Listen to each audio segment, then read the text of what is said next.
अस्सलाम वालेकुम दोस्तों, welcome to Ayesha beauty net tip. उम्मीद करती हूँ आप लोग सब खैरियत से होंगे। आज की वीडियो में आपको मैं बगल में बनने वाली गिल्टियों का इलाज बताऊंगी। कुछ लोगों की बगल में इस तरह के दाने या गिल्टियां बनती हैं कि वो किसी भी दवा से ठीक नहीं होते, तो इंशाल्लाह ताला वो इस दवा से बिल्कुल ठीक हो जाएंगे। तो नुस्खा भी बहुत ही ज़्यादा आसान है और हमेशा की तरह सस्ता इलाज है। आप लोग इससे ज़रूर इस्तेमाल करें, इंशाल्लाह ताला आप खुश हो जाएंगे। बहुत ज़बरदस्त टिप आप लोगों के साथ मैं शेयर कर रही हूँ। आपको इसमें सिर्फ दो चीज़ें चाहिए।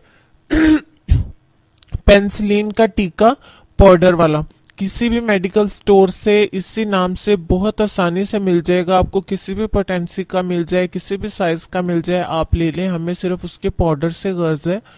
और एक टीका ले लें और इसमें आपने जो गाड़ियों को देने वाली ग्रीस होती है, इतनी ग्रीस मिलाएंगे कि वो पेस्ट बन जाए। ठीक है, दोनों को मिक्स करके पेस्ट बना लें, इसे डब्बी में महफूज कर लें। आपने इस पेस्ट को मुतासरा जगह पर लगाना है और इसके ऊपर आप चाहें तो पट्टी लगा लें या पट्टी के बिना भी इसे लगा रहने दें। रात को आप पट्टी कर लें और सुबह को उतार दें। इसी तरह रोजाना आपने ये इस्तेमाल करना है। आप चाहें तो दिन के टाइम भी इसको लगा सकते हैं, तो इंशाल्लाह ताला आपकी बगल की जो जिल्द की गिल्टियां हैं या दाने हैं वो जड़ से खत्म हो जाएंगी। और नोट कर लें कि ये नुस्खा सिर्फ बगल की गिल्टियों या दानों के लिए आप इस्तेमाल कर सकते हैं।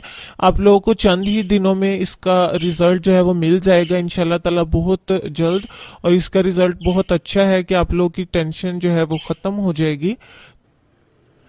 इसके साथ ही आप लोगों से मेरी रिक्वेस्ट है कि प्लीज़ चैनल को सब्सक्राइब करिए। जिन्होंने चैनल को सब्सक्राइब कर लिया हुआ उनका बहुत सारा शुक्रिया अदा करूंगी, और जिन्होंने अभी तक चैनल को सब्सक्राइब नहीं किया उनसे मेरी रिक्वेस्ट है कि वो चैनल को सब्सक्राइब करें ताकि आप लोग रोज़ाना नई वीडियोस देख सकें। और प्लीज़ वीडियोस को अपने दोस्तों के साथ ज़रूर शेयर किया करें और मुझे अपनी दुआ में ज़रूर याद रखिएगा। अपना, अपनी सेहत का और अपने पेरेंट्स का ढेर सारा ख्याल रखिएगा। नई वीडियो में इंशाल्लाह ताला फिर अच्छी सी वीडियो के साथ, अच्छी टिप के साथ हाजिर हो जाऊंगी। तब तक के लिए मुझे इजाज़त दीजिए। अल्लाह हाफिज़।